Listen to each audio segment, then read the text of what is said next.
Hello, everyone, and congratulations to the class of 2020, as well as your parents, your teachers, and everyone who helped you get to this day. I never imagined I'd be giving a commencement speech with no live audience from my backyard, but it's giving me a much deeper understanding for what our YouTube creators go through. And I certainly never thought I'd be sharing a virtual stage with a former president, a first lady, a Lady Gaga, and a Queen Bee, not to mention BTS. I don't think this is the graduation ceremony any of you imagine. At a time when you should be celebrating all the knowledge you've gained, you may be grieving what you've lost. The moves you planned, the jobs you earned, and the experiences you were looking forward to. In bleak moments like these, it can be difficult to find hope. So let me skip right to the end and tell you what happens. You will prevail. That's not really the end of the speech, so don't get too excited. The reason I know you'll prevail is because so many others have done it before you. 100 years ago, the class of 1920 graduated into the end of a deadly pandemic. 50 years ago, the class of 1970 graduated in the midst of Vietnam War. And nearly 20 years ago, the class of 2001 graduated just months before 9/11.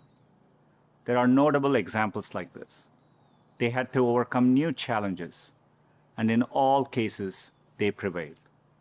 The long arc of history tells us we have every reason to be hopeful. So, be hopeful. There is an interesting trend I've noticed. It's very conventional for every generation to underestimate the potential of the following one. It's because they don't realize that the progress of one generation becomes the foundational premise for the next. And it takes a new set of people to come along and realize all the possibilities. I grew up without much access to technology. We didn't get our first telephone till I was 10. I didn't have regular access to a computer until I came to America for graduate school. Under television, when we finally got one, only had one channel. So imagine how awestruck I am today to be speaking to you on a platform that has millions of channels. By contrast, you grew up with computers of all shapes and sizes. The ability to ask a computer anything, anywhere, the very thing I've spent my last decade working on, is not amazing to you. That's okay. It doesn't make me feel bad. It makes me hopeful. There are probably things about technology that frustrate you and make you impatient. Don't lose that impatience. It'll create the next technology revolution and enable you to build things my generation could never dream of.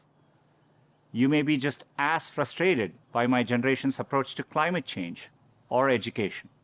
Be impatient. It'll create the progress the world needs.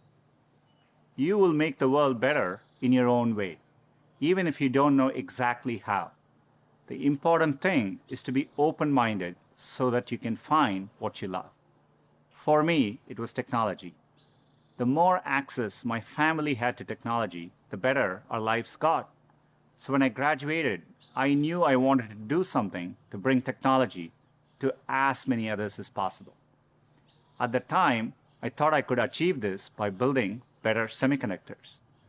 I mean, what could be more exciting than that? My father spent the equivalent of a year's salary on my plane ticket to the US so I could attend Stanford. It was my first time ever on a plane. But when I eventually landed in California, things weren't as I had imagined. America was expensive. A phone call back home was more than $2 a minute, and a backpack cost the same as my dad's monthly salary in India. And for all the talk about the warm California beaches, that water was freezing cold. On top of all that, I missed my family, my friends, and my girlfriend, now my wife, back in India. A bright spot for me during this time was computing. For the first time in my life, I could use a computer whenever I wanted to. Completely blew my mind. And at that same moment, the internet was literally being built all around me. The year I arrived at Stanford was the same year the browser Mosaic was released, which would popularize the World Wide Web and the internet. The summer I left was the same summer that a graduate student named Sergey Brin met a prospective engineering student named Larry Page. These two moments would profoundly shape the rest of my life. But at the time, I didn't know it. It took me a while to realize that the internet would be the single best way to make technology accessible to more people. And as soon as I did, I changed course and decided to pursue my dreams at Google. Inspired by the wonder that first browser created in me, I led the effort to launch one called Chrome in 2009 and drove the effort to help Google develop affordable laptops and phones so that a student growing up in any neighborhood or village in any part of the world could have the same access to information as all of you. Had I stayed the course in graduate school, I'd probably have a PhD today, which would have made my parents really proud, but I might have missed the opportunity to bring the benefits of technology to so many others.